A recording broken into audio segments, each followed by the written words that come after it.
Alors, bon après-midi à tous en ce beau mois de mars, post-relâche. Alors, ça me fait plaisir de s'adresser à vous aujourd'hui avec un sujet sur le fonds de prévoyance, sujet dont on parle depuis, on dirait, des années. Alors, quand on a établi notre programme de formation pour l'année, on était convaincus qu'à cette date-là, nous aurions toutes sortes de nouveautés à vous faire part, des entrées en vigueur, des dates de règlement, des précisions sur ce qui s'en vient, mais il n'en est rien. Il n'en est rien. Le gouvernement a décidé donc de ne rien faire pour l'instant à ce chapitre-là. Donc, nous gardons quand même notre sujet fonds de prévoyance. Nous allons tout simplement le moduler. En fait, dans un premier temps, on va vous rappeler un petit peu qu'est-ce qui s'en vient. Alors, on ne veut pas se faire un doublon du speed condo qui avait déjà eu lieu sur ce sujet-là et qui d'ailleurs est en ligne pour ceux qui l'auraient manqué. Mais on veut simplement faire un petit rappel donc de ce qui s'en vient, de ce que c'est le fonds de prévoyance, de ce qui s'en vient. Et par la suite, on voudrait discuter avec vous, en fait, des tendances, des questionnements d'actualité concernant le fonds de prévoyance. On va un petit peu se dissocier là, de cette mise en vigueur des règlements pour vous parler de sujets dont on se questionne, qui sont flous et qui nécessiteront certainement encore beaucoup de débats, voire des modifications législatives pour le futur. Alors, je suis accompagnée de Pierre-Alexis Bombardier, avocat de Grand Prix Jolicoeur. Alors, Pierre-Alexis, est-ce que tu peux peut-être nous entretenir sur qu'est-ce que c'est le fonds de prévoyance et qu'est-ce qu'on devait annoncer en fait aujourd'hui? Absolument, absolument. Donc, pour la plupart, vous êtes connectés aujourd'hui en souhaitant avoir des réponses parce que vous avez entendu d'un proche, d'un voisin, que le projet de loi 16 est entré en vigueur et que par cette entrée en vigueur-là, vous avez l'obligation d'avoir une étude de fonds de prévoyance et un carnet d'entretien. Je vous le dis tout de suite, c'est une idée préconçue qui n'est pas vraie à l'heure actuelle, malheureusement. Comme mentionné, ça fait déjà plus de 2 ans et demi. On est quand même rendu dans un certain temps, depuis notre dernière formation, on vous écrivait cet été d'ailleurs dans notre actualité juridique, le 12 juillet pour être exact, il y a 2 ans. Donc, c'était notre titre. Il y a études de fonds de prévoyance et cas d'entretien. Ça fait déjà 2 ans. Et là, on est rendu, évidemment, beaucoup de mois, plusieurs mois plus tard, et il n'y a toujours rien qui s'est passé. Donc, un petit récapitulatif rapidement pour se mettre dans le bain. Projet de loi 16 sanctionné le 11 décembre 2019. Ce qu'on appelle aujourd'hui la loi 28. Donc, c'est important de savoir cette différence entre les deux. Donc, c'est pas la loi 16, c'est bien le projet de loi 16 qui est devenu aujourd'hui la loi 28. Cette loi 28-là est venue changer plusieurs choses en copropriété, venir changer certains paradigmes. Évidemment, aujourd'hui, on est sur le sujet de l'étude de fonds de prévoyance et le carnet d'entretien. Donc, il y a eu des modifications importantes à ce niveau-là qui sont toujours pas en vigueur. Et ces deux modifications-là dont on va vous parler rapidement, c'est la question de l'étude de fonds de prévoyance. Donc, l'étude de fonds de prévoyance, et évidemment, puis j'en discutais peut-être plus en détail pour qu'on creuse un peu le sujet de qu'est-ce qu'un fonds de prévoyance et qu'est-ce qu'un carnet d'entretien. Mais ce que la loi venait nous dire, c'est que lorsqu'on va adopter un règlement, qu'on n'a toujours pas, ben, vous allez être, vous, en tant que syndicat, obligé d'avoir une étude de fonds de prévoyance et un carnet d'entretien. Donc, malheureusement, aujourd'hui, on ne peut que vous dire, on attend encore. En juillet, on vous disait avec mon collègue Maître Lucas, qu'on avait eu des contacts avec certains membres du gouvernement, ou en tout cas des gens qui étaient en mesure de nous répondre, et on nous disait d'ici la fin 2022. Donc, j'espère ne pas vous dire d'ici la fin 2023, on espère d'ici cet été. On se le souhaite à tous parce qu'évidemment, ce sont des changements qui ont comme objectif fondamentaux d'améliorer la vie en copropriété, peut-être de la rendre plus lourde, effectivement, qu'on en discutera, mais somme toute, de la rendre plus efficace et de s'assurer une pérennité de nos bâtiments, parce que c'est l'objectif final de ce projet de loi 16-là. Donc, une fois que je vous ai dit ça, je pense que c'est important de revenir à la base rapidement parce qu'on a beaucoup de gens aujourd'hui qui n'étaient pas là lors de la dernière formation et qui veulent peut-être savoir un peu c'est quoi c'est une étude de fonds de prévoyance. Qu'est-ce qu'un fonds de prévoyance? Comment on fait pour l'étudier, ce fonds de prévoyance-là? Ben, un fonds de prévoyance, en fait, c'est un fonds, donc un fonds, un compte bancaire qu'on ouvre en tant que syndicat, personne morale, qui appartient au patrimoine du syndicat et qu'on affecte, donc les sommes qui sont mises dans ce compte-là, les charges communes qui sont mises dans ce compte-là sont affectées uniquement à les réparations majeures, de même qu'au coût de remplacement des parties communes de la copropriété. Donc, votre plancher ou votre comptoir de marbre dans votre unité ne fait pas partie de cette étude de fonds de prévoyance-là. On ne va pas se demander dans combien de temps il va falloir changer votre comptoir de marbre. On va se demander en combien de temps il va falloir qu'on change la rampe à l'extérieur sur votre balcon parce qu'effectivement, on va discuter plus en détail, les parties communes font partie, les parties communes à usage restreint font partie de cette définition de parties communes-là. Donc, c'est pas seulement la piscine, c'est pas seulement la terrasse extérieure, c'est également vos fenêtres dans certains cas, mais bon, il y a des particularités à ce niveau-là. Je vais m'arrêter à ce stade-ci. Une fois qu'on s'est dit ça, le fonds de prévoyance, c'est effectivement un compte bancaire distinct et je pense que c'est important de rappeler à tout le monde parce que récemment, j'ai eu certains cas également où il y avait une certaine confusion à ce niveau-là, fonds prévoyance, compte courant, également fonds d'auto-assurance. Ce sont 3 comptes distincts qu'il faut absolument avoir en tant que syndicat. C'est une obligation. C'est pas un choix d'avoir 3 comptes distincts, c'est une obligation. Il faut pouvoir cotiser de façon indépendante. Donc, ça, c'est bien important de s'en rappeler. Donc, je pense aussi, ce qui est bon de savoir, c'est que ce fonds de prévoyance-là, c'est comme les autres, le fonds d'auto-assurance et le compte courant, c'est pas un choix, c'est pas une option, c'est une obligation. Et ça, même si votre déclaration n'en fait pas mention. Donc, je vous donne un exemple. Vous lisez votre déclaration de copropriété et vous vous dites, bon, ben, c'est ce que je dois respecter en tant que conseil d'administration. Eh bien, même si c'est pas mentionné le fonds de prévoyance depuis janvier 1994, donc adoption du nouveau Code civil, cette belle brique que j'ai devant moi, vous avez tous, en tant que syndicat, l'obligation d'avoir un fonds de prévoyance, une obligation d'ordre public de direction. Donc, les jurisprudences à cet effet-là qui ont été rendues. Ça s'impose également aux promoteurs et ça, je pense que c'est une nuance importante à faire parce que ça peut être difficile des fois de choisir le chapeau qui convient. Mais le promoteur de la copropriété, lorsqu'évidemment, c'est lui qui va mettre en place votre projet et qui va procéder le premier, va être déclarant de la déclaration de copropriété. Et à partir de ce moment-là, il y a création de l'organe, l'entité juridique même, qui est le syndicat. Et à partir du premier jour, il y a une obligation d'avoir ces 3 comptes distincts-là. Donc, même le promoteur, l'obligation d'en avoir un fonds de prévoyance. Et évidemment, ça va avoir des impacts sur la question de l'étude, mais c'est important de le savoir. Lorsqu'on a une assemblée de transition et qu'on regarde un peu ce qui s'est fait lors de l'administration provisoire par le promoteur, si on n'a pas 3 comptes distincts, puis si on n'a pas de l'argent dans le fonds de prévoyance, peut-être avoir un petit drapeau rouge où on se dit, ben, je me demande ce qui s'est passé à ce niveau-là, puis qu'est-ce qu'on peut faire pour l'améliorer. Donc, une fois que je vous ai dit ça, le fonds de prévoyance, la façon actuellement dont c'est prévu, la façon dont il faut cotiser en fait, au moins 5 de la contribution des charges communes globales. Donc, c'est ce qui est prévu à 10,72. C'est la façon dont les copropriétés font actuellement au Québec. On n'est pas encore rendu à respecter l'étude de fonds de prévoyance et c'est là que je vous explique qu'est-ce qui est un fonds de prévoyance. Une étude de fonds de prévoyance, pardonnez-moi. Cette étude-là vient justement, et lorsque ça va être adopté, le fameux règlement va être adopté, l'étude de fonds de prévoyance va venir remplacer le 5 %. Donc, l'étude de fonds de prévoyance qui va être faite par des professionnels nommés par le gouvernement. On peut déjà penser à l'ingénieur, à l'architecte, au technologue professionnels qui font déjà de ces études-là actuellement, ben, qui vont venir vous dire, dans 5 ans, il va falloir faire telle réparation, tel remplacement à vos parties communes, et ça sur une échéance de 25 ans. Et ça va être important également lorsque vous allez adopter ou lorsque ça va être obligatoire de venir faire des révisions aux 5 ans et évidemment de cotiser conséquemment à cette étude de fonds de prévoyance. Peut-être préciser en fait l'objectif de l'étude du fonds de prévoyance versus ce qu'il y a actuellement en vigueur. Alors le 5 %, évidemment, ça correspond à absolument rien du tout. Alors 5 % des cotisations, ça n'est pas représentatif des besoins effectifs d'un immeuble.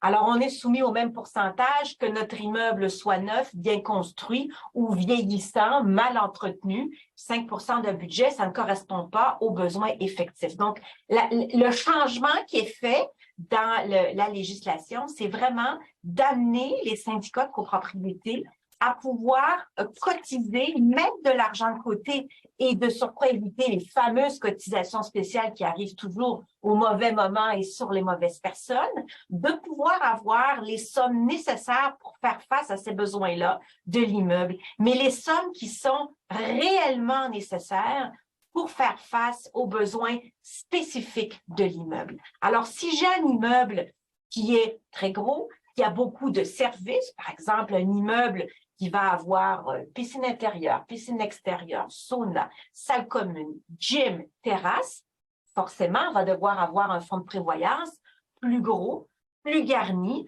qu'un immeuble qui a très, très peu, en fait, d'espace commun parce que il y aura moins d'argent à sortir pour pouvoir les réparer et les remplacer lorsque le temps sera venu.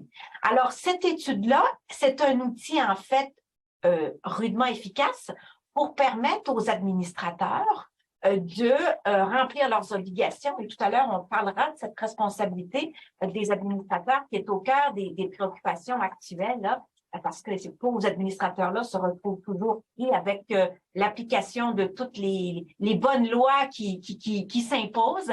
Alors, c'est un outil qui permet aux administrateurs de savoir quel montant et non pas d'avoir un montant fictif ou encore un montant qu'on sort de n'importe quoi en assemblée pour pouvoir faire passer le tout aux copropriétaires.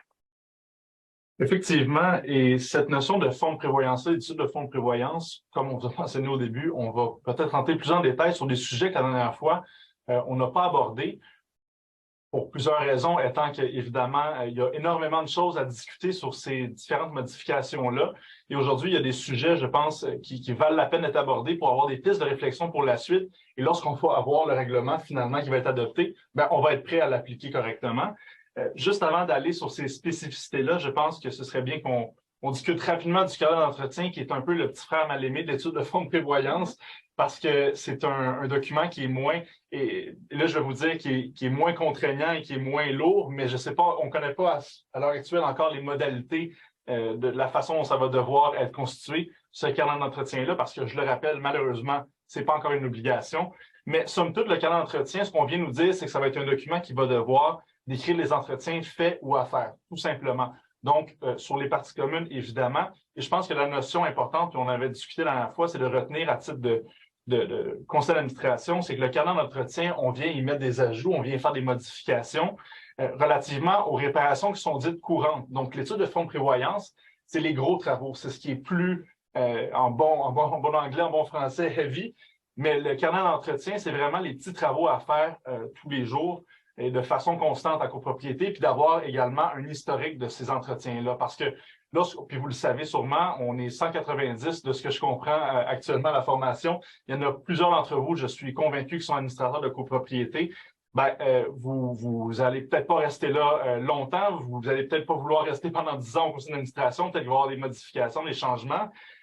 Ça va être important pour le prochain conseil d'administration d'avoir ce guide-là qui est le carnet d'entretien, de vous permettre de savoir ce qui a été fait et ce qui est à faire. Et ce sont les mêmes règles qui s'appliquent relativement à l'application de l'étude de fonds de prévoyance comme du carnet d'entretien. Donc, les deux sont un peu liés de cette manière-là. Par contre, les modalités comme telles vont être intéressantes à voir parce que nous mentionnait le gouvernement, et je vous donne un petit extrait, là, c'est que le carnet d'entretien, c'est un registre qui retrace l'historique du bâtiment et l'ensemble des opérations qui ont été faites, ça va, mais surtout qui contient les principales caractéristiques constructives et techniques et qui répertorie les contrats d'entretien, de maintenance, de garantie, d'assurance. Ça, je pense que c'est important aussi parce qu'il y a plusieurs copropriétés actuellement qui vont vouloir faire de la bonne gestion. Évidemment, on l'encourage. Personne ne peut être contre la vertu. Ceci étant dit, le carnet d'entretien, je pense que ça va plus loin qu'un fichier Excel. On vient dire, j'ai fait le gazon la semaine passée, je dois le faire la semaine d'après. Je pense que ça doit contenir les différents contrats qui sont nécessaires pour justement faire fonctionner ces copropriétés-là. Donc, c'est un peu le portrait global de ces carnets d'entretien-là. Et juste avant qu'on aille sur les sujets peut-être un peu plus en détail, c'est important de dire et de mentionner que, parce que je suis convaincu, il y en a plusieurs d'entre vous, vos conseils d'administration, vos syndicats ont déjà fait faire des études de fonds de prévoyance, ont déjà des carnets d'entretien, parce que vous voulez faire une bonne gestion de votre immeuble, vous avez déjà des obligations en ce sens-là. C'est-à-dire que même s'ils ne sont pas obligatoires à obtenir, il y a des obligations sur la façon dont vous devez en disposer lorsque vous les avez déjà. Donc, actuellement, et ça, c'est applicable, si vous avez déjà un carnet d'entretien, si vous avez déjà une étude de fonds de prévoyance, c'est bien important de le garder dans le registre de la copropriété. Donc, le fameux registre de la copropriété, il y en a plusieurs, mais celui qui est accessible aux copropriétaires selon 1070, cette étude de fonds de prévoyance-là, ce carnet d'entretien-là, doit être accessible à tous et en français, parce qu'on a eu le projet de loi 96 récemment. On n'en finit plus des obligations. Des obligations, oui, effectivement, on n'en finit plus. Mais justement, je pense que c'est l'objectif d'aujourd'hui, puis on va avoir la chance de répondre à vos questions. J'en vois d'ailleurs déjà des relativement longues, puis ça va nous faire plaisir d'y répondre. Évidemment, ça nous fait plaisir de vous parler également de vive voix. Donc, si vous voulez prendre parole par la suite, ben, ça nous fera plaisir de le faire. Donc, Marie, je ne sais pas si... Ben, en fait, moi, ce que je voulais faire avec vous aujourd'hui, puis c'est ce que je disais à Pierre-Alexis quand on a préparé la formation d'aujourd'hui, je lui disais, je suis comme tannée de parler du fonds de prévoyance parce qu'on est toujours en train de dire, hey, ça s'en vient, ça s'en vient. J'ai l'impression que ça fait des années qu'on rabâche un petit peu la même chose. Alors, ce que je voulais en fait faire avec vous cet après-midi, c'est vous faire part des défis que je vois, moi, actuellement, vécus par les administrateurs en lien avec ce fonds de prévoyance-là, ce qui s'en vient, ce qu'on leur dit qui s'en vient depuis maintenant des années, on peut dire ça, les défis qui s'imposent à eux, les difficultés qu'on voit aussi dans le cadre des assemblées. Alors, on assiste à beaucoup d'assemblées de copropriétaires et il y a des problèmes latents qui reviennent. Alors, je voulais en discuter avec vous cet après-midi. J'ai pas forcément des réponses à tout, mais à tout le moins sur les sujets des défis. Premier défi qu'on peut constater actuellement, donc si je mets un petit peu haute là, la mise en vigueur prochaine du règlement qui va tous nous alimenter, premier défi qu'on constate, ce sont les prêts.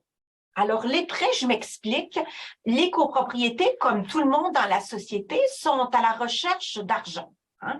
Les copropriétés sont soumises de plus en plus à une augmentation de charges de toutes sortes, alors leurs charges ordinaires augmentent. D'autre part, les charges des travaux augmentent également et on leur dit, ben maintenant, il faut constituer un fonds d'auto-assurance, il faut mettre plus d'argent, il faut mettre... Et à un moment donné, ben, on a une problématique de capacité de payer ou de capacité de cotiser. Donc, les copropriétés sont à la recherche de façon de se trouver de l'argent rapidement, sans forcément passer par une recotisation des copropriétaires, parce qu'on sait que les syndicats, leur seule source de revenus, c'est en fait la poche de leurs copropriétaires, il n'y en a pas d'autres. Et souvent, ben, on veut éviter de cotiser les copropriétaires parce qu'on se cotise comme administrateur aussi. Donc, on essaye de trouver d'autres sources de revenus. Et souvent, on voit dans le cadre des assemblées, malheureusement, que les syndicats vont aller piger, entre guillemets, dans les sommes qui sont accumulées au fonds de prévoyance pour combler un manque à gagner du fonds de roulement. Ben, ça coûte un petit peu plus cher, on est dans le rouge, on va aller emprunter dans le fonds de prévoyance, puis pas d'inquiétude, on va le remettre rapidement. Premièrement, ben, sachez que ce n'est pas une pratique qui est permise, donc ce n'est pas quelque chose qu'on doit faire. Et c'est souvent la porte à un non-remboursement. C'est-à-dire que, après ça, mois après mois, année après année, on va avoir un fonds qui va être débiteur par rapport à l'autre, puis on ne viendra jamais à bout de remplacer ces sommes-là. Donc, c'est quelque chose qui n'est pas à faire.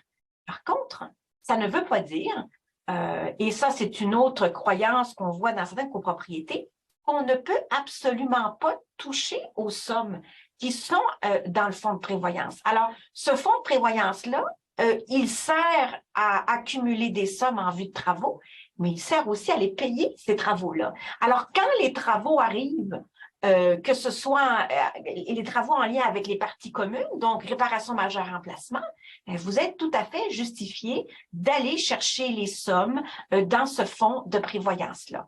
Alors, il y a différentes façons d'aller chercher l'argent, soit on a tout l'argent disponible, on peut aller intégralement chercher les sommes dans ce fonds-là, ou on n'a que les sommes partiellement, et là, on ira les chercher partiellement et éventuellement cotiser les copropriétaires pour la suite. Mais je voulais quand même adresser la question des prêts parce qu'on voit ça, on a toujours vu ça, mais on a tendance à voir une accélération de ce comportement-là qui peut s'expliquer par la situation économique et la hausse des coûts généraux de tout, mais sachez que c'est pas une solution.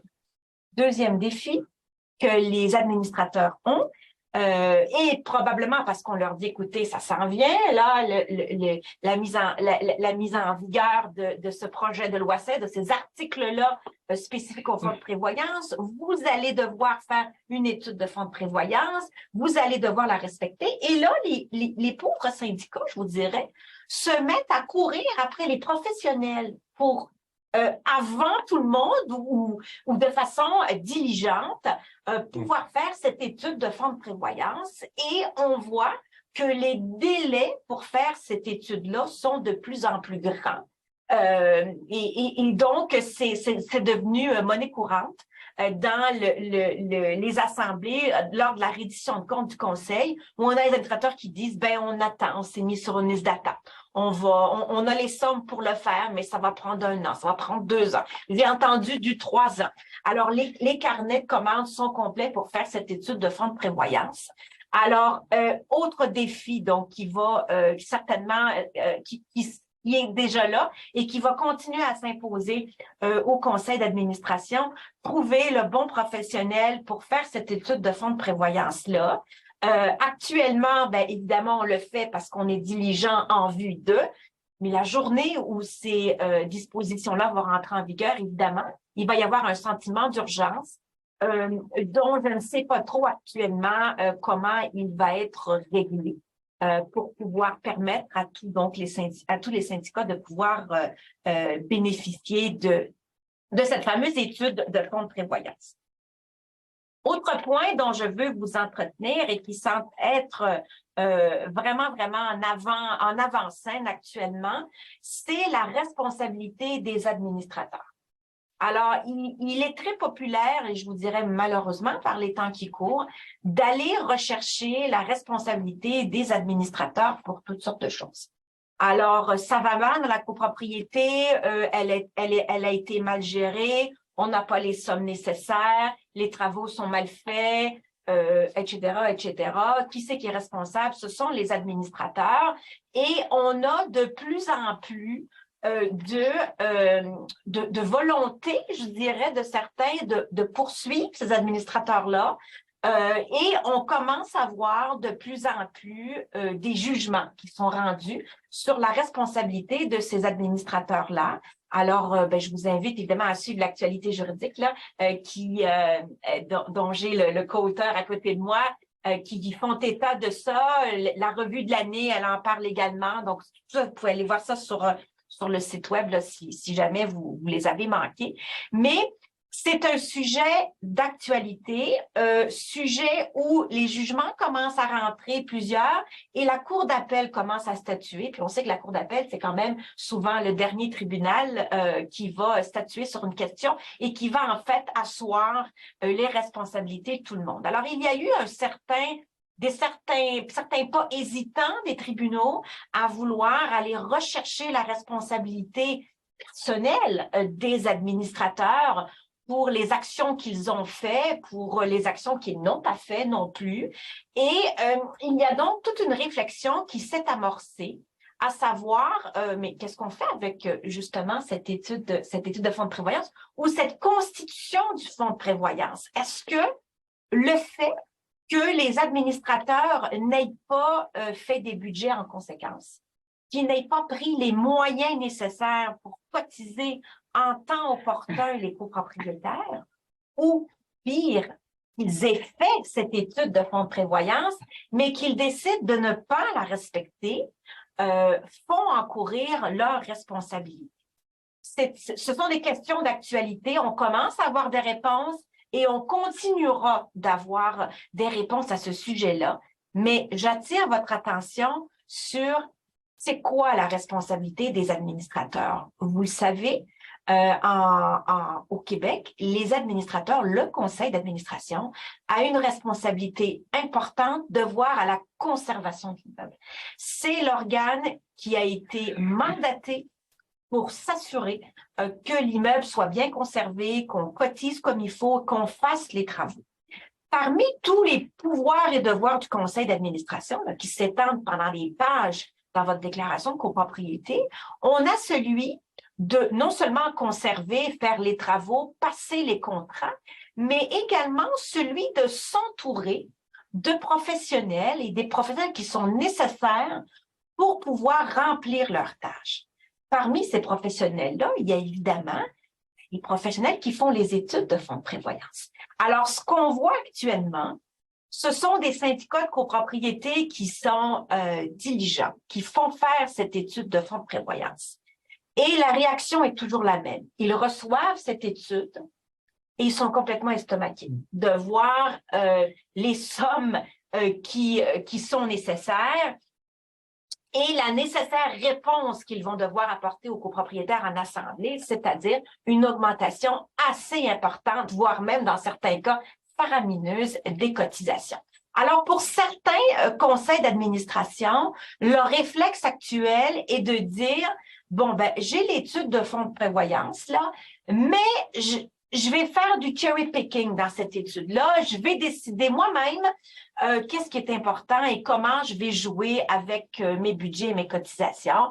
Et je pense qu'en faisant ça, le conseil d'administration commet une faute puisqu'il fait tant que d'aller chercher l'avis de professionnels et il décide de ne pas le respecter. Il pourrait donc très certainement engager sa responsabilité. Maintenant, est-ce que les administrateurs engagent leur responsabilité personnelle? Je pense que la réponse à apporter, c'est non, parce qu'on agit en tant que conseil d'administration. C'est une décision qui est faite à titre de conseil d'administration et qui n'engagerait pas, selon toute vraisemblance et selon les jugements récents de la Cour d'appel, qui est encore venue très, très récemment se poser la question et amener une réponse. Je crois que la responsabilité personnelle des administrateurs n'est pas quelque chose qui serait engagé dans ces circonstances-là. Mais gardez en tête que cette douloureuse question, je dis douloureuse parce que ces administrateurs-là, on a tendance à l'oublier, sont souvent des bénévoles. Ils font ce qu'ils peuvent, quand ils peuvent, pour le bien-être de la collectivité, mais ce n'est en aucun cas nécessaire et suffisant, en fait, pour dégager la responsabilité du conseil pour les actions que vous allez poser, puisqu'on a décidé législativement de vous imposer, en fait, cette grande charge et cette grande responsabilité en copropriété. Dernier point dont moi, je voulais parler, c'est en fait les placements. Alors, les placements ont fait couler beaucoup d'encre et vont, je le crains, continuer à faire couler beaucoup d'encre. Donc, qu'est-ce que le syndicat de copropriété peut faire une fois qu'il accumule ces sommes au fonds de prévoyance pour les placer puis s'assurer que ils vont porter des intérêts qui vont aider évidemment la collectivité quand le temps sera nécessaire et faire des petits, en fait, c'est ce qu'on appelle donc les placements. Alors, l'objectif, on avait déjà un article avant la loi 28, qui était l'article 1071, qui prévoyait que le fonds de prévoyance devait être liquide et exigible, liquide et disponible à court terme, ce qui avait été interprété comme interdisant les placements de sommes d'argent excédant 30 jours. Il y avait eu des reproches sur cette mouture de la loi où les syndicats désiraient une plus grande souplesse dans la qualité et la nature des placements à long terme qui étaient détenus dans le fonds de prévoyance. Et la question qui se pose et qui se pose toujours parmi les autorités, c'est de savoir est-ce que la nouvelle mouture de la loi qui est apparue avec le projet de loi 16 et la loi 28 a répondu à cette question-là puis à cette inquiétude? La réponse, c'est que j'en doute. À tout le moins, c'est pas tout à fait clair, puisque la nouvelle mouture de l'article, en fait, nous dit maintenant que ce fonds doit être en partie liquide, disponible à court terme et son capital doit être garanti. Donc, c'est cette expression qui, actuellement, fait couler beaucoup d'encre et amène une nouvelle incertitude auprès des syndicats de copropriété où on se demande quel est le sens à donner à l'expression capital garanti. Alors, sans faire toute une dissertation ou un essai que par ailleurs mon associé M. Champagne a fait, je vous invite à aller lire son texte sur notre site Internet là, sur toute la réflexion qu'il y a amenée. Mais les questionnements qui sont actuellement en vigueur et qui vont continuer à se poser et de savoir si cette expression doit être interprétée comme interdisant donc les placements de plus de 100 000 pour une période de plus de 30 jours. Alors, c'est une question qui est effectivement loin d'être réglée. une confusion existe entre la mouture actuelle de la loi, les dispositions existantes, les différents débats qui ont eu lieu, et ça continuera vraisemblablement à poser des questions dans le futur. Peut-être qu'en terminant, Pierre-Alex, tu veux nous parler du promoteur, peut-être plus particulièrement? Oui, absolument. Donc, le promoteur, comme je le mentionnais plus tôt, joue un rôle dans votre copropriété. Évidemment, il y a plusieurs chapeaux à titre de promoteur, donc déclarant la copropriété, promoteur en soi, constructeur, vendeur, mais également administrateur provisoire, parce que lorsqu'il construit le building, l'immeuble en bon français, lorsqu'il émet, en fait publier la déclaration de copropriété, fait en sorte qu'il crée une copropriété, doit s'en occuper. Et toutes les déclarations de copropriété, il est, la plupart du temps, à titre personnel, administrateur provisoire. Donc, à ce titre-là, doit s'occuper, évidemment, de la gestion de la copropriété, comme s'il y avait des copropriétaires qui étaient cotisés de façon sur une base normale. Donc, ce que la loi est venue prévoir, c'est que, évidemment, là, on parle toujours au futur, c'est-à-dire lorsqu'on va avoir notre règlement qui va être adopté, comment le promoteur, lui, va devoir agir par rapport à l'étude de fonds de prévoyance. Est-ce qu'il doit l'adopter immédiatement, le jour 1, lorsqu'il publie la déclaration de copropriété? C'est pas ce que la loi vient nous dire. Ce qu'elle vient nous dire, c'est qu'il doit effectivement faire une étude de fonds de prévoyance parce qu'il doit la remettre dans les 30 jours suivant l'assemblée de transition. Donc, à 11.04.1, si je ne me trompe pas, on a tous les documents qui doivent être remis à titre de rejet de la copropriété aux copropriétaires au moment de la transition. Et ce document-là, l'étude de fonds de prévoyance, en fait partie. Donc, évidemment, on comprend de cet article-là que le promoteur doit en faire une étude de fonds de prévoyance. Mais évidemment, ça prend un certain temps à faire l'étude de fonds de prévoyance et l'immeuble doit être construit dans son entièreté. Les parties communes, elles doivent exister pour qu'on puisse les évaluer et se demander dans combien de temps il va falloir qu'on les répare. Donc, ce qu'elle est venue prévoir à cet égard-là, et je vous le lis pour être sûr de bien vous le transmettre.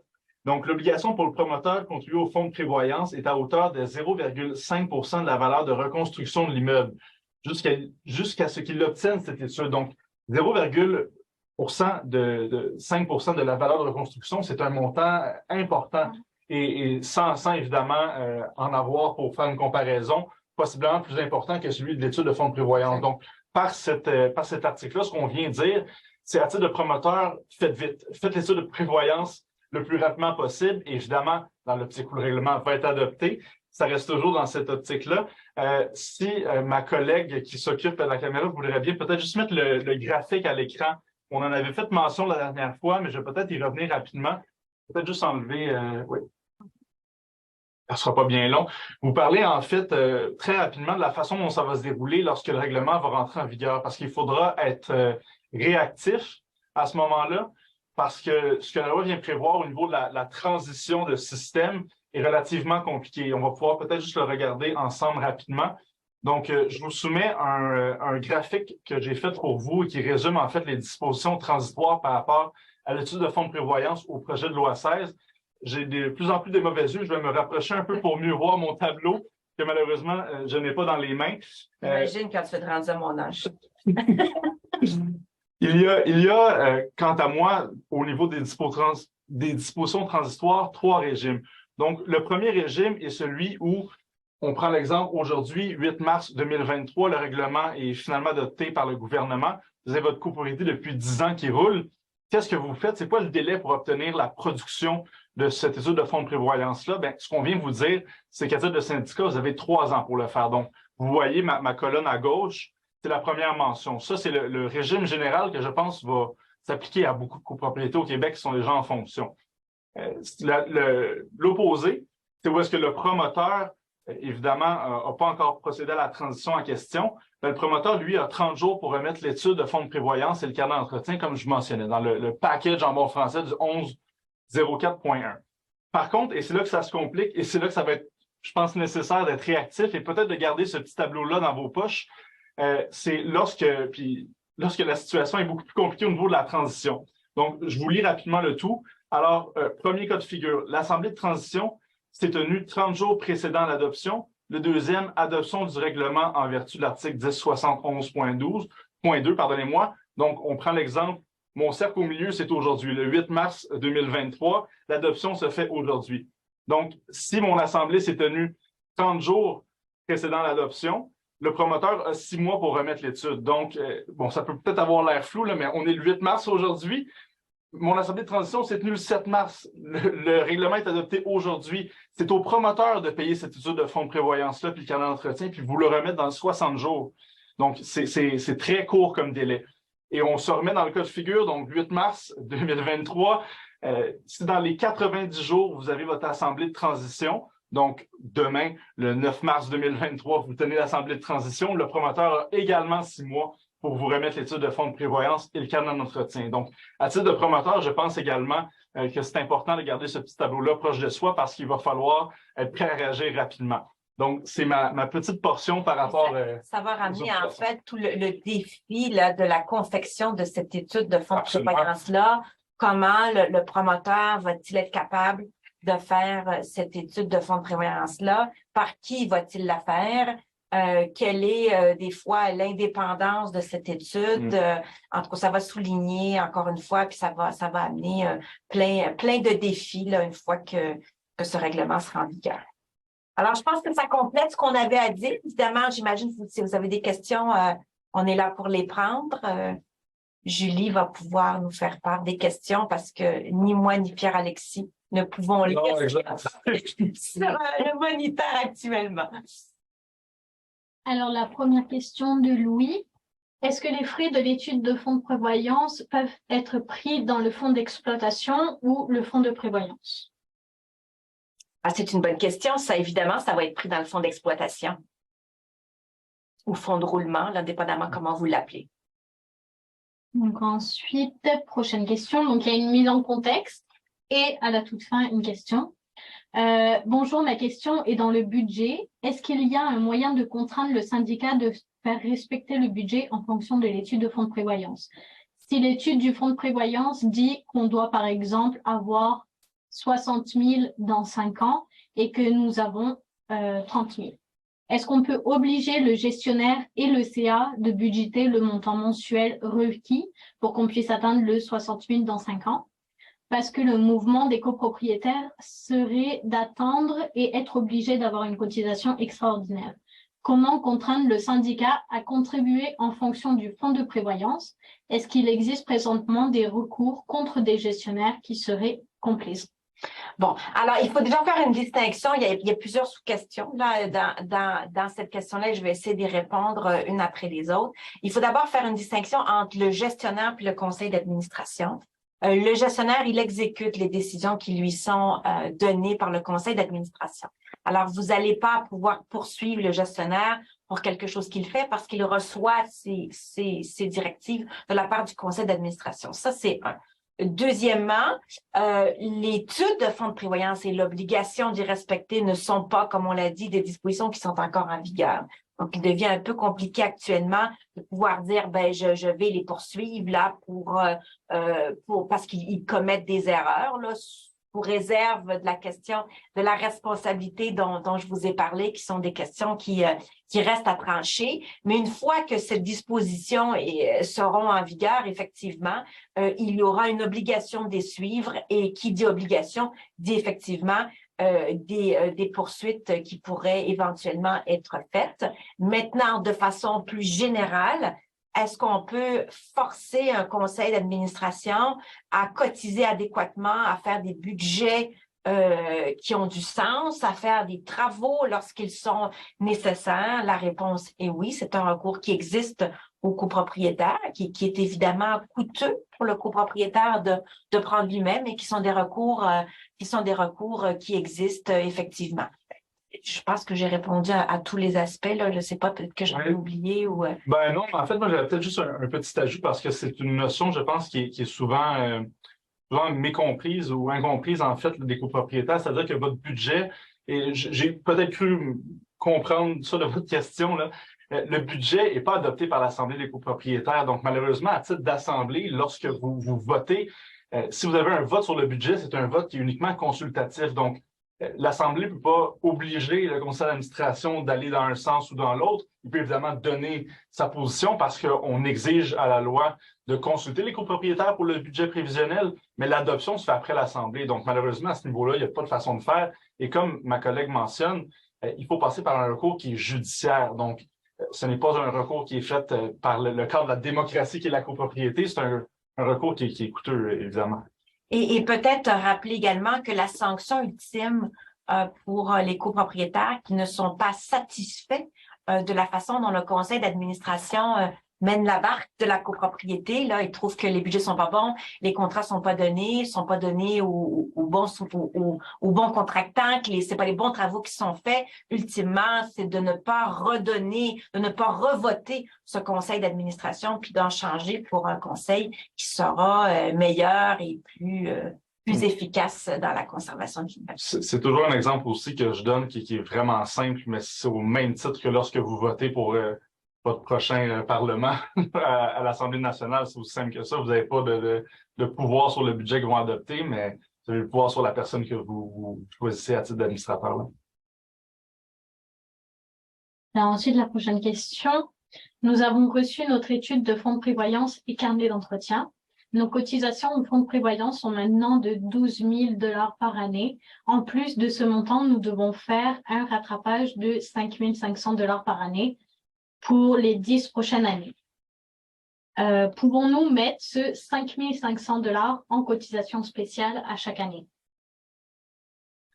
Je suis pas certaine de comprendre, mais peut-être je peux faire le lien avec ce qu'on a dit. En fait, c'est le choc quand on reçoit ces études de fonds de prévoyance et qu'on s'aperçoit qu'il faut en mettre beaucoup plus qu'on en met. On pensait qu'on en mettait beaucoup, mais il faut en mettre beaucoup plus. Puis on a un rattrapage à faire. Donc, ce rattrapage-là, effectivement, il peut être fait de différentes façons, du moins actuellement, et il peut être fait par cotisation spéciale. Alors, je suis pas certaine que c'est tout à fait ça la question, mais... Oui. Donc, c'était de savoir si le rattrapage qui va se faire sur les 10 prochaines années peut se faire en cotisation spéciale à chaque année. C'est ce que alors, ça va être par des cotisations. Alors, peu importe le nom que vous allez leur donner. Parfait. Prochaine question. Notre étude de fonds de prévoyance date de 2020. Est-ce que c'est souhaitable de cotiser les sommes par an qui sont calculées, estimées, ou souhaitable d'y aller avec le minimum de 5% seulement? C'est une question intéressante parce que c'est un sujet également qui, je pense, va devoir être revisité au moment du règlement, d'adoption du règlement. Parce que, puis pardonnez-moi de prendre la voie un peu plus longue, mais je pense que c'est important de le mentionner. Dans les dispositions transitoires, ce qu'on vient de dire, c'est qu'il va y avoir un système d'équivalence qui va être mis en place. Ce système d'équivalence-là va être mis en place parce que lorsque le règlement va être adopté, nécessairement, on va venir y dire les professionnels qui peuvent le faire et les modalités qui peuvent être adoptées.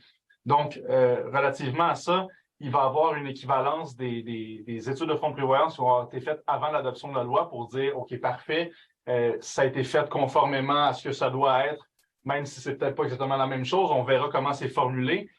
Mais ce qui est particulièrement inquiétant de cette disposition-là, c'est qu'elle a été prévue pour un règlement qui devait être adopté dans un intervalle de 2 ans. Puis comme on l'a dit plus tôt, l'intervalle de 2 ans, il finissait en juillet dernier.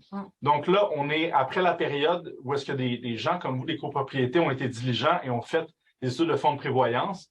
Et ce qu'on mentionne, c'est que le système d'équivalence s'applique seulement pour les études de fonds de prévoyance qui ont été faites il y a 2 ans. Donc, on est le 8 mars 2023, donc on y est avant le 8 mars 2021. Si le règlement est adopté aujourd'hui, votre étude de fonds de prévoyance ne pourrait pas recevoir cette équivalence-là et vous devriez, selon la lettre de la loi en ce moment, avoir un nouveau fonds de prévoyance ou à tout le moins l'actualiser selon les modalités qui sont nécessaires, qui seront mises sur place. Donc, c'est ça l'inquiétude un peu à ce niveau-là. Et je prends cette voie longue-là pour vous dire qu'est-ce que vous êtes mieux de faire. Ben, je pense que, franchement, à titre de professionnels qui travaillent dans le monde de la copropriété, respecter l'étude de fonds de prévoyance, on ne peut pas vous dire que c'est une mauvaise chose. C'est nécessairement une bonne chose. Vous allez éviter des surprises et dans 10 ans, vous vous retrouvez avec une cotisation spéciale de 10 000. Ça ne serait pas plus bas, en fait. Ben, c'est ça. Mais par contre, ce que je peux vous dire, et la décision, vous la prendrez à ce moment-là, c'est que vous êtes encore sous le régime du 5% en ce moment. Donc, à ce moment-là, c'est une décision à prendre. Mais vous n'avez pas l'obligation légale de suivre votre étude de fonds de prévoyance parce que vous n'avez pas l'obligation d'avoir une étude de fonds de prévoyance à la base. Mais reste que je pense que... Mais tôt ou tard, il va falloir sortir cette somme-là. Donc, plus tôt vous le faites, peut-être moins le choc va être grand et la cotisation va être grande également et va permettre euh, aux copropriétaires en tout temps de contribuer. Je m'explique parce que si vous attendez 1 an, 2 ans, je sais pas trop, il va y avoir des changements de copropriétaires, des gens qui vont vendre, donc des gens qui auraient pu cotiser, qui vont s'en sortir mieux, puis ils vont laisser la facture plus salée à la nouvelle génération de copropriétaires. Donc, vaut mieux commencer tout de suite. Ça ira pas en baissant, de toute façon. Qui peut faire l'étude de fonds de prévoyance et le carnet d'entretien? Ben, en fait, c'est la prérogative du conseil d'administration de le faire faire. Pour le carnet d'entretien, on verra ce que le règlement mentionne, mais j'ose croire que ça va être quelque chose qui va pouvoir être fait par le conseil d'administration. Pour ce qui est de l'étude de fonds de prévoyance, comme mentionné, ceux qui en font actuellement, on voit évidemment beaucoup de technologues professionnels qui en font des très bons, des architectes, des ingénieurs. Outre ça, possiblement qu'il y a d'autres ordres qui sont habilités à le faire. Moi, j'en ai pas en tête rapidement comme ça, mais c'est pas mal les 3 qui se sont positionnés, en tout cas dans le marché présentement, là. Est-ce que le carnet d'entretien doit être fait aux 5 ans comme l'étude de fonds de prévoyance? C'est une bonne question. Et ce que je vous dirais, en fait, j'ai même pas besoin de regarder mon papier. Je peux vous répondre. La réponse, c'est non, parce que le carnet d'entretien, c'est pas quelque chose qu'on fait de façon périodique, c'est quelque chose qu'on travaille dedans tous les jours. Le carnet d'entretien, vous le faites pas faire par un expert, vous le gardez avec vous, un peu comme votre feuille de route. Donc, c'est un carnet de bord. C'est un carnet de bord. C'est un carnet de bord, absolument. Prochaine question. Est-ce obligatoire, même dans une copropriété d'uniquement 3 unités, d'avoir les 3 comptes distincts? Et quels sont les risques, entre parenthèses pénalités, si nous n'avons qu'un seul compte utilisé indifféremment pour ces 3 types de dépenses? Ben, alors, ça, c'est la réponse plate de l'après-midi. Alors, peu importe le nombre d'unités que vous êtes, là, de 2 à 1000, vous avez les mêmes obligations. Alors, il y a eu un choix législatif de ne pas faire, on peut discuter ou non, là, mais actuellement, il y a eu un choix législatif de ne pas faire de distinction entre les petites, très petites et très grandes copropriétés. Alors, on a tous les mêmes obligations, on est tous à la même enseigne. Ça, c'est la première des choses. Alors, vous avez donc toutes les mêmes obligations que les autres syndicats de copropriété. Il n'y a pas de distinction. Quelles sont les sanctions si vous ne respectez pas la loi? C'est une bonne question. J'aime pas trop vous dire à première vue, la loi n'en prévoit pas comme telle. Alors, vous n'allez pas recevoir une amende, vous n'allez pas avoir la police à votre porte, mais vous risquez, puisque vous n'agissez pas conformément, d'engager, la responsabilité du conseil d'administration. Alors, on en a parlé tantôt, ça peut être une problématique et ça semble être assez à la mode. Tout le monde cherche à trouver un responsable. Vous pouvez avoir différentes problématiques qui vont arriver, par exemple, lors d'une vente. Quand on constate qu'il y a des non-conformités, il y a des ventes qui se font pas, qui se sont retardées.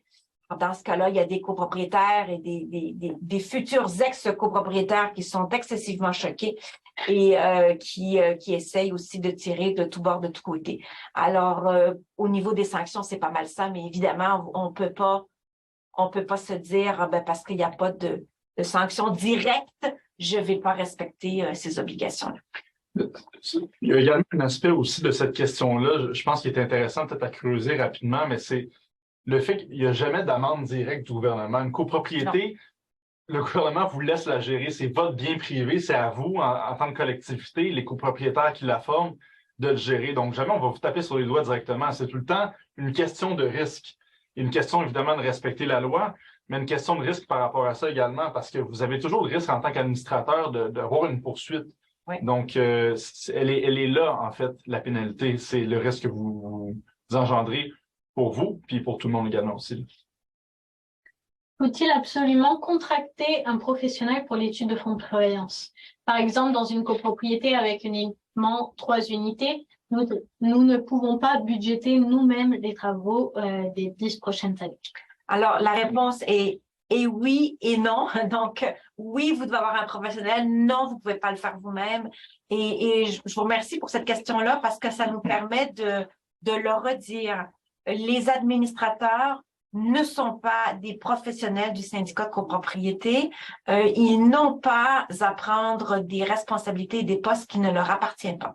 Ils sont là pour administrer, pour gérer leur copropriété, mais ils ne sont pas là à titre de professionnels qui vont faire des documents là, qui sont importants pour la copropriété. Alors, vous devez référer à des professionnels quand vous êtes administrateur.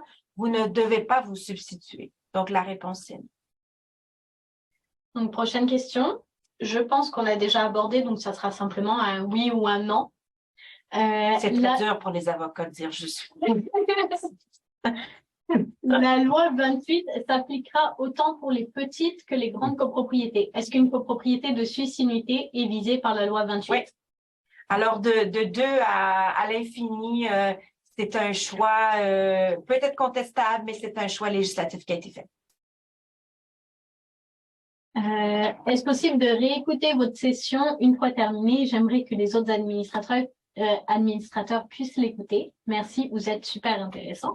Alors, c'est toujours, le répéter, là, c'est toujours disponible après ça sur via notre site. Exactement. L'information est enregistrée, donc on va vous envoyer l'enregistrement demain par courriel. On est content que vous ayez aimé ça, d'ailleurs. Est-ce que je peux commencer... Alors, attendez, je vais juste lire la question dans ma tête un moment.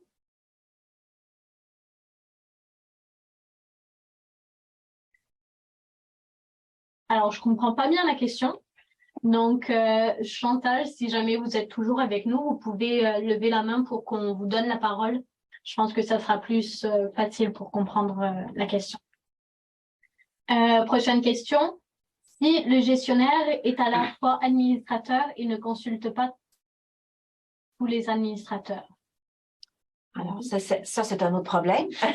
c'est pas un problème de fonds de prévoyance, mais la loi est claire. Le conseil d'administration, c'est un organe. Il agit par la majorité de ses membres. Donc, un administrateur tout seul ne peut pas prendre des décisions unilatérales et faire la loi, là.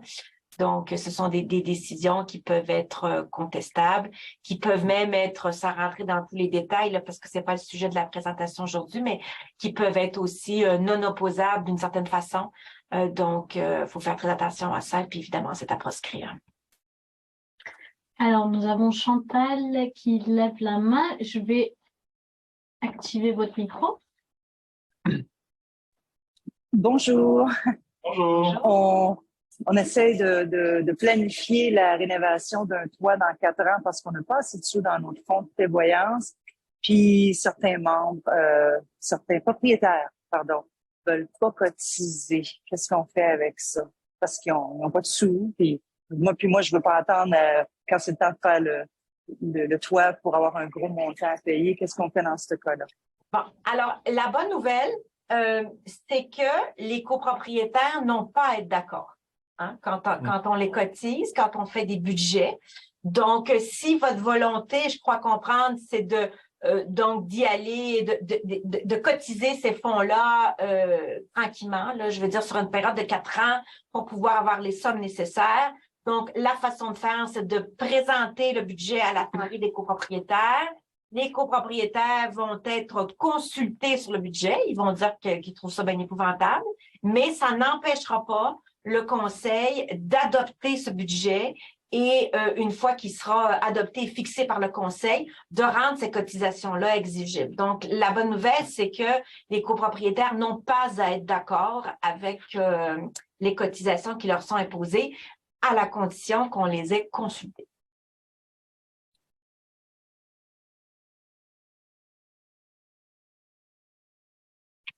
Parfait. Si nous l'avons déjà fait faire, avons-nous l'obligation de le refaire dans 5 ans tel que prévu ou l'on peut attendre à partir du règlement? Mais ça, je pense que tu as déjà Oui. tu en as parlé un peu avec l'étude de fonds de prévoyance, peut-être Oui. se rappeler les balises. Je ne suis pas sûr de façon temporelle comment vous vous situez, mais effectivement, si vous l'avez déjà adopté, il va falloir En fait, la façon dont je peux vous dire ça, c'est que lorsque le règlement est adopté, vous repartez à zéro d'un certain sens. Donc, vous allez obtenir votre équivalence, mais votre équivalence repart à zéro. Donc, Je pense que le 5 ans va partir à partir de là. Ceci étant dit, je vous dis ça, mais les études de fonds de prévoyance vont eux-mêmes prévoir souvent des délais à respecter pour les révisions. Donc, c'est important de regarder ça à ce niveau-là, parce que même si la loi vient vous dire vous avez 5 ans pour le faire, peut-être que votre étude de fonds de prévoyance vous conseille de le faire avant. Donc, bien vérifier à l'étude de fonds de prévoyance. Est-ce qu'il y a une obligation pour le CA de transférer les sommes du fonds d'administration mensuellement au fonds de prévoyance ou d'attendre la fin de l'année financière? Il n'y a pas d'obligation de le faire mensuellement. Ça peut être fait une fois par année, 2 fois par année, mensuellement, comme au bon vouloir du conseil d'administration. Il n'y a pas d'obligation de le faire. C'est de la gestion des finances. Prochaine question de Suzanne. Comment l'étude de fonds de prévoyance pourra faire une recommandation d'augmentation graduelle des frais de copropriété comme on s'attend habituel, s'il y a des travaux très coûteux à venir dans quelques années, donc besoin de frais de copropriété très élevés à court terme, suivis de travaux moins dispendieux, ou alors les frais de copropriété diminueraient? Il faut évidemment suivre ce que votre étude vous dit, c'est-à-dire que si ça vient par vague de cette manière-là, je pense qu'il faut cotiser conséquemment. Je suis pas trop certaine de comprendre la question, mais si la question c'est de savoir comment est-ce qu'on fait pour concilier des dépenses à long terme puis des dépenses qui viennent rapidement. Je sais pas si c'est ça la question, mais comme je l'ai dit tout à l'heure, les fonds du syndicat, ce sont ceux des copropriétaires. Donc, si l'argent est pas là, puis que les travaux doivent être faits, nécessairement, ce sont des cotisations. Alors que ce soit pour faire des travaux, que ce soit pour de l'entretien, que ce soit pour des dépenses je vais dire de base, mais par exemple, l'électricité qui augmente, les assurances qui augmentent, le déneigement qui augmente, ben, s'il n'y a pas d'argent, on fait des cotisations. Et il n'y a pas, peut-être pour briser les rêves de tout le monde, là, il n'y a pas de maximum de cotisations qui peuvent être atteints. Donc, c'est selon les besoins de la copropriété. Donc, si votre copropriété, elle a des besoins énormes, là, il n'y a rien qui empêche le syndicat d'envoyer un budget spécial très, très, très salé. Alors, dans des copropriétés qu'on appelait à l'époque en difficulté, là, où vraiment il y a eu un manque, où il y a des travaux colossaux, ben on a déjà vu des cotisations de plusieurs centaines de milliers de dollars par unité parce que les besoins étaient là. Donc, il n'y a pas de plafond à ça. Alors, j'ai d'ailleurs une main levée de Suzanne, donc peut-être qu'elle va pouvoir clarifier sa question s'il y a besoin. Donc, je vais vous donner la parole. Vous pouvez activer votre micro. Oui, alors c'est ça l'idée, en fait, oui. Donc, si on a des gros travaux à faire prochainement, ça va peut-être s'appeler plus des cotisations spéciales que dire qu'il y a des frais de copropriété mensuels de 2000 $ par mois. Puis l'année d'après, ben, dans 3 ans, quand les travaux sont faits, ça redescend. Donc, ça va peut-être plus s'appeler des cotisations spéciales que d'augmenter les frais de copropriété, peut-être. Exact. Ben, je vous dirais de pas vous attarder vraiment au terme, hein, parce que ce soit des cotisations au fonds de prévoyance, des cotisations spéciales ou des cotisations au fonds de roulement, ce sont des cotisations, ce sont des charges qui sont dues. Moi, je pense que les copropriétaires sont toujours très optimistes quand ils pensent que les frais de condo vont baisser dans un avenir assez proche. En fait, c'est pas ce qu'on envisage actuellement en raison de toutes ces nouvelles obligations, mais jamais. Peut-être que... Est-ce que je peux me permettre une autre question? Oui. Dans le fonds de prévoyance, mettons qu'il prévoit dans 3 ans des travaux qui doivent être faits, est-ce que à l'année qui suit, le fonds de prévoyance prévoit déjà des petites sommes pour refaire le travail dans 25 ans, mettons, ou dans 10 ans, ou dans... Ben, normalement, c'est l'objectif du fonds de prévoyance. Donc, il doit lister les parties communes, leur état, le moment à laquelle ça sera dû pour... En fait, l'objectif, c'est vraiment d'éviter la cotisation spéciale quand la dépense, elle est due. Donc, dès que la dépense se fait, dès qu'on change le toit, ben on recommence à cotiser pour le prochain remplacement de toit qui va être peut-être dans 20 ou dans 25 ans. C'est l'objectif. Donc, plus souvent qu'autrement, les cotisations sont probablement pas les mêmes tous les mois pour les prochains 15 ans. Il va y avoir des périodes. Exact. À chaque fois qu'un travail est fait, la cotisation doit redescendre parce que là, on recommence à 10 $ par mois. Ouais. Okay. Oui, effectivement, parce que le rattrapage, il va être fait aussi. Hein? Quand je vous disais que souvent, quand on reçoit l'étude, on s'aperçoit qu'on a du retard, que va falloir cotiser. Effectivement, à terme, on a, et année après année, vous le verrez dans l'étude quand vous la recevrez, il y a des fluctuations au niveau des charges, effectivement. Il y a ce qu'on appelle des pics, là, comment le dire en français, là, mais il y a des sommets de cotisation, il y a des baisses, effectivement. Là, vous avez des graphiques de cotisation dans les études de fonds de prévoyance. Mais il y a aussi des surprises aussi, c'est-à-dire que c'est une prévision. Exact. On dit dans 5 ans, ça va être à réparer. Peut-être que demain matin, ça va être à réparer. Puis il y a aussi rapidement, puis je veux pas trop m'empêtrer là-dedans, mais une possibilité lorsqu'il y a des sinistres, puis on pense tout de suite aux sinistres par dégâts d'eau. Évidemment, on peut pas piger dans le fonds de prévoyance pour débourser les frais nécessaires pour les entrepreneurs, mais si on avait une partie commune qui était notre étude de fonds de prévoyance, on prend l'exemple d'un générateur qui est touché par un dégât d'eau et qui doit être remplacé au complet, ben, ce serait possible d'aller chercher les sommes dans l'étude de fonds de prévoyance parce que ce qui était prévu, c'était de remplacer dans 10 ans.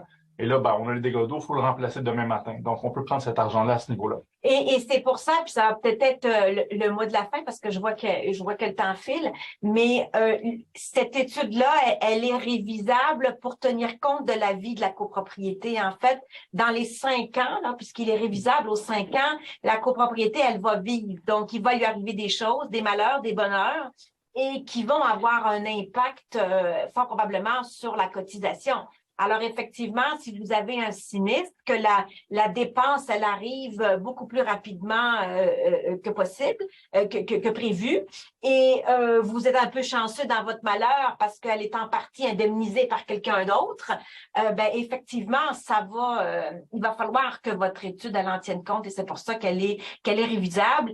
Et c'est pour ça aussi, et je pense que c'est important de l'ajouter, que lorsqu'on fait des révisions de l'étude de fonds de prévoyance, il suffit pas de dire à l'expert, ben tiens ton rapport puis révive-le.